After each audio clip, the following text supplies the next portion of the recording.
Assalamualaikum warahmatullahi wabarakatuh. Bismillahirrahmanirrahim. Alhamdulillahirabbil alamin wa bihi nasta'in wa ala umuri dunya waddin. Wassalatu wassalamu ala asrofil anbiya'i wal mursalin wa ala alihi washabihi ajmain, amma ba'du.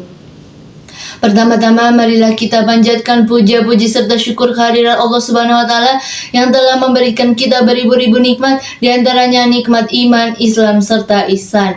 Dan tak lupa salawat serta salam semoga selalu tercurah limpahkan kepada Nabi kita Muhammad SAW, kepada keluarganya, para sahabatnya, dan kepada kita semua umatnya hingga akhir zaman. Hadirin rahimakumullah, pada kesempatan yang berbahagia ini, izinkan saya menyampaikan kultum singkat tentang ikhlas, sebuah tema yang sangat penting namun seringkali kita lupakan dalam kehidupan sehari-hari. Ikhlas adalah kunci diterimanya amal ibadah kita. Tanpa ikhlas semua amalan kita sebanyak dan seindah apapun tidak akan bernilai sempurna di sisi Allah Subhanahu wa taala. Allah Subhanahu wa taala berfirman dalam surah Al-Baqarah ayat 5 yang artinya, padahal mereka hanya diperintah menyembah Allah dengan ikhlas menaatinya dalam menjalankan agama dengan lurus dan agar melaksanakan sholat dan menunaikan zakat, dan yang demikian itulah agama yang lurus. Ayat ini dengan tegas menyatakan bahwa perintah utama dalam beragama adalah beribadah kepada Allah dengan ikhlas. Bukan sekedar melaksanakan ritual, tetapi melaksanakannya dengan keikhlasan yang murni. Rasulullah SAW juga bersabda dalam hadis yang diriwayatkan oleh Muslim, sesungguhnya Allah tidak melihat kepada rupa dan harta kalian, tetapi Allah melihat kepada hati dan amal perbuatan kalian. Hadis ini mengajarkan kita bahwa yang dinilai oleh Allah bukanlah penampilan luar kita, bukan pula kekayaan yang kita miliki, melainkan keikhlasan hati dan amal perbuatan kita. Hadirin yang dirahmati Allah, apa sebenarnya makna ikhlas itu?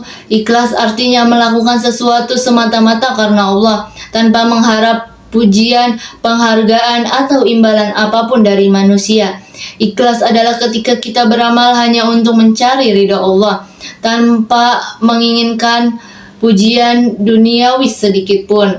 Ikhlas adalah ruh dari setiap ibadah. Ia adalah nyawa yang menghidupkan amal. Tanpa ikhlas, sebanyak apapun amal yang kita lakukan, seindah apapun pelaksanaannya, sekeras apapun usaha kita, semua itu tidak akan bernilai sempurna di sisi Allah Subhanahu wa taala. Bayangkan seseorang yang sholat 5 waktu dengan teratur, sholatnya terlihat sempurna, bacaannya pasti, gerakannya khusyuk, namun dalam hatinya ia berharap dipuji orang sebagai ahli ibadah, ingin dianggap sebagai orang soleh. Amal sholat yang tampak sempurna itu menjadi cacat karena niatnya tidak murni. Atau bayangkan seseorang yang bersedekah dengan jumlah yang sangat besar, membantu banyak orang yang membutuhkan, tetapi tujuannya adalah agar dianggap dermawan, agar namanya disebut-sebut, agar mendapatkan posisi terhormat di masyarakat. Sedekah yang seharusnya menjadi amal mulia menjadi tidak sempurna pahalanya karena tercampur dengan riya. Inilah bahayanya jika amal kita tidak dilandasi dengan keikhlasan. Kita telah bersusah payah beribadah, mengeluarkan waktu, tenaga, bahkan harta, tetapi pahalanya berkurang atau bahkan hilang karena tidak ikhlas. Hadirin yang berbahagia, lalu bagaimana cara melatih dan menjaga keikhlasan dalam diri kita?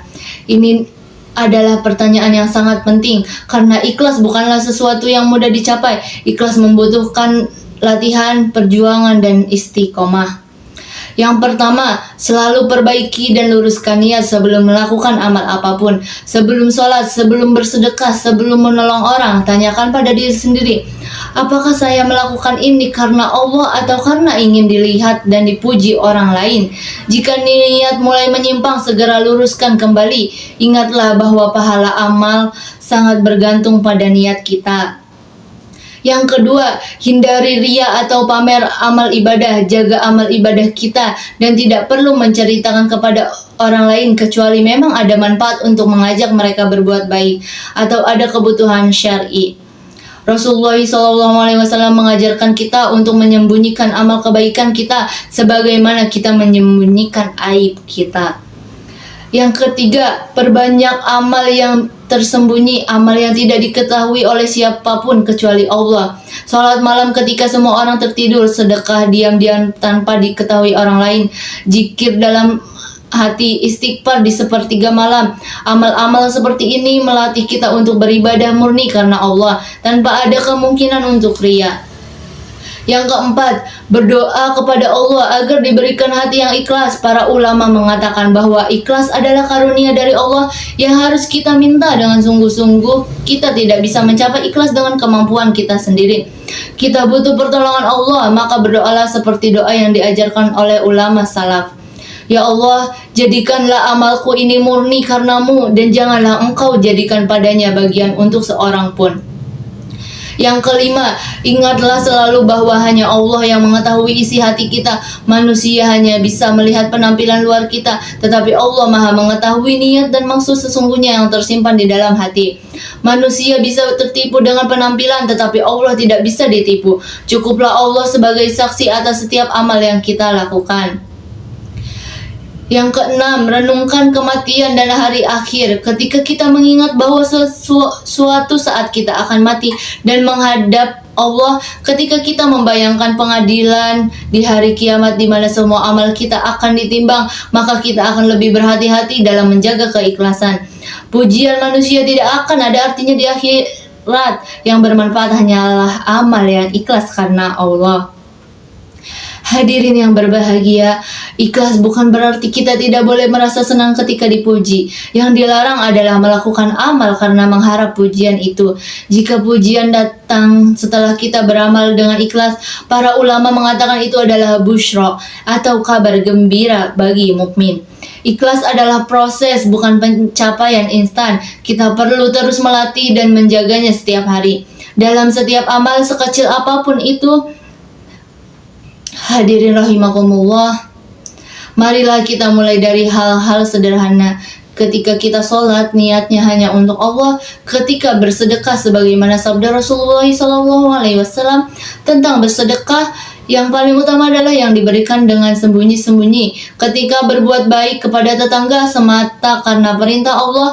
Ketika membantu orang yang kesusahan, mengharap pahala dari Allah semata. Semua itu kita lakukan karena ketaatan dan kecintaan kepada Allah serta mengharap ridhonya. Itulah keikhlasan sejati yang akan membuat amal kita diterima dan diberkahi oleh Allah Subhanahu wa taala. Insya Allah.